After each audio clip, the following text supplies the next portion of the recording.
The country's municipalities have been criticized for failing to deliver basic services. Their challenges are many, and they include collapsing coalitions, corruption, the inability to collect rates, and the impact of load shedding.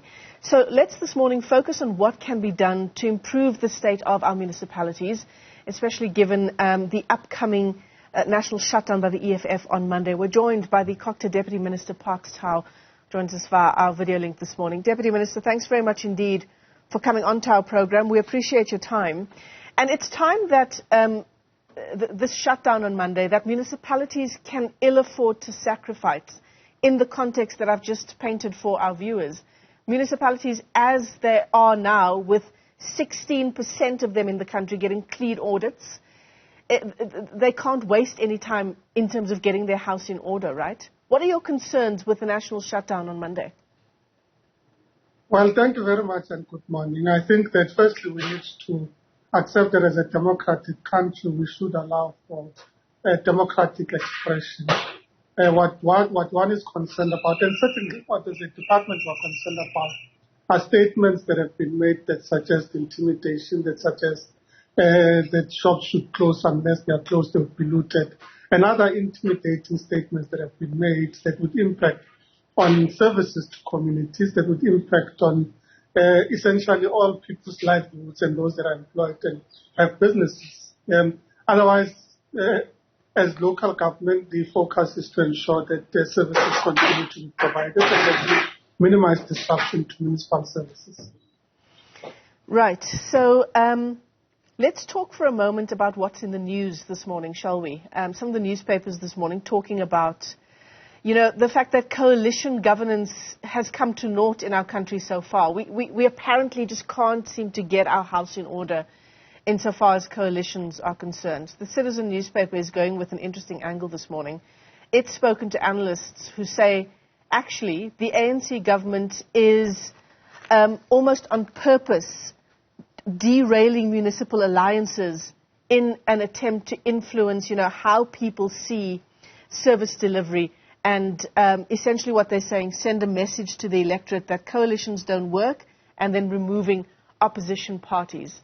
What would be your response to that?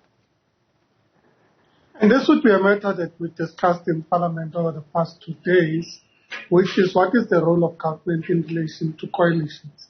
The first point that we made to Parliament is that the reality is that these are arrangements entered into by political parties. We as a department and government are not involved in where political parties sit and decide who to collaborate with, who to form coalition with, and who to co-govern. But what we have observed is the instability that has been created by coalition governments and the changing nature of coalition governments that we have experienced in South Africa. And we've agreed that we need to engage all stakeholders with the idea that we should develop a framework for coalition governance in the country so that there are certain rules that govern coalition governance, and with the idea that we create stability, that we create certainty around governance. But we as a government and as a department are not ourselves involved in the creation of coalition government. Right. So outside of these engagements with stakeholders, Deputy Minister, what's the plan to deal with crumbling infrastructure around the country? The government's program on the district development model remains our key program that we implementing. And the district development model is quite a simple approach that we've developed. Firstly, it's about improving intergovernmental relations through the implementation of the Intergovernmental Relations Framework Act. But this is decentralization of intergovernmental relations. Historically, we've always engaged on intergovernmental relations mechanisms through what would be MINMAC, which is ministers and MECs. It would be MECs and their local government counterparts.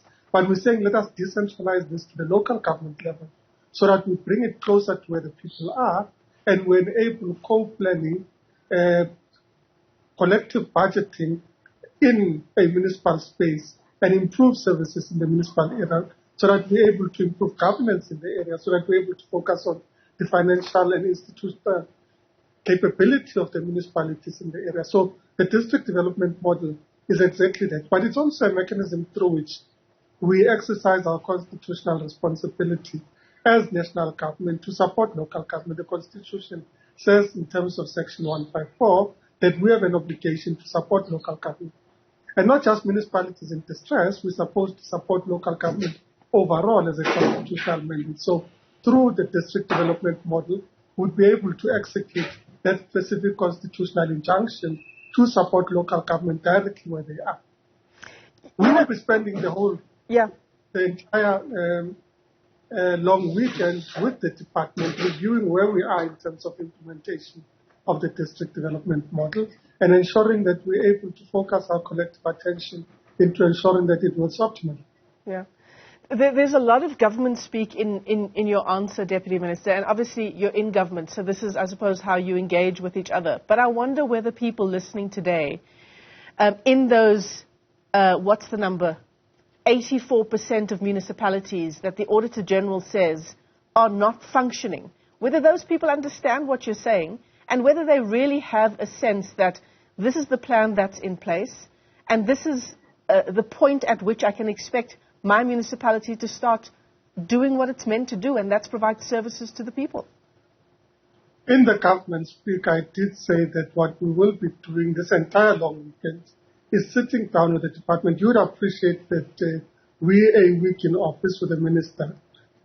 So we'll be sitting down with the department, reviewing all implementation plans and ensuring that we optimize the implementation of this. So I can reassure South Africans that we'll be focusing our entire attention to reviewing how far we are as a department and improving the way in which the department supports local government, but also coordinates other government departments, because our responsibility as a department is to also facilitate coordination with other government departments and ensuring that they are able to exercise their responsibility. So let me make an example. With regards to water services, some of the grants that go to local government go directly through the Department of Water and Sanitation. Now, it is important that we coordinate efforts with the Department of Water and Sanitation to ensure that these are deployed optimally, that departments and that government at the local level is able to spend and execute, that the plans that have been put in place are executed optimally. And our observation so far is that some of these resources are returned back to national coffers because the municipality does not have the institutional capacity to procure and set the necessary engineering standards for what they seek to procure. So how do we ensure that we as government do not sit back and say, we've transferred money to you, it's your responsibility to spend, but at the end of the year, take back the money. Mm-hmm. We need to ensure that the local municipality has the necessary capability to execute what and implement in terms of the resources that have been delegated to them. And I suppose corruption and accountability mechanisms, these must surely, as you tackle the issues at municipal level, it must surely play a big role in the kind of measures that need to be put in place. It certainly plays a big role. Our focus is on ensuring that we overcome problems of malfeasance in local government, of the manipulation of tenders. And in certain instances, some of the non-expenditure are because sometimes people are not happy with the person that's appointed. So we need to ensure that people are held to account to ensure that they execute their responsibility. I mean, I spent time with the minister yesterday and we were discussing how do we ensure that as government, we don't just sit back and say there are problems in local government, but we're giving them the resources. We need to ensure that we're hands-on in our approach, that we oversee governance, that we oversee that they execute their responsibilities within the framework that has been created, and are held accountable to their responsibilities. And if it is that we need to provide support, we will provide support. But if it is that we need to intervene, and I said so in Parliament the other day, that we certainly as a department have indicated that we have an appetite where provinces do not intervene directly to intervene as national government. Our preference remains that provincial government does that in the first instance because that's a responsibility of provincial government. But in instances where provinces have not intervened, we certainly would be intervening as a national government to ensure that local government executes its executive obligations. Parks Tau is the Cogta Deputy Minister. Let me thank you for your time this morning, Deputy Minister.